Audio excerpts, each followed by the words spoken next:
ಮಳವಳ್ಳಿ ಶಾಸಕ ಹಾಗೂ ಪರಿಸರ ನಿಯಂತ್ರಣ ಮಂಡಳಿ ಅಧ್ಯಕ್ಷ ನರೇಂದ್ರ ಸ್ವಾಮಿ ಪುತ್ರಿಯ ವಿವಾಹ ಅದ್ದೂರಿಯಾಗಿ ನೆರವೇರಿತು. ಬೆಂಗಳೂರಿನ ಅರಮನೆ ಮೈದಾನದಲ್ಲಿ ನಡೆದ ಈ ವಿವಾಹ ಕಾರ್ಯಕ್ರಮದಲ್ಲಿ ರಾಜ್ಯದ ಘಟಾನುಘಟಿ ನಾಯಕರು ಭಾಗವಹಿಸಿ ವಧು ವರರಿಗೆ ಶುಭ ಹಾರೈಸಿದರು.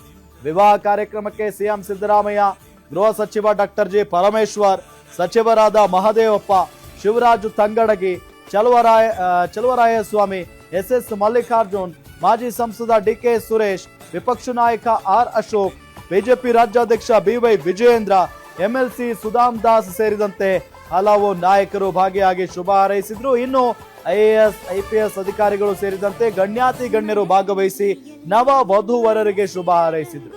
ಇನ್ನು ಮಳವಳ್ಳಿ ಕ್ಷೇತ್ರ ಹಾಗೂ ರಾಜ್ಯದ ಎಲ್ಲಾ ಕಡೆಯಿಂದ ಸಾವಿರಾರು ಜನ ಆಗಮಿಸಿ ವಧುವರರಿಗೆ ಶುಭ ಕೋರಿದ್ರು.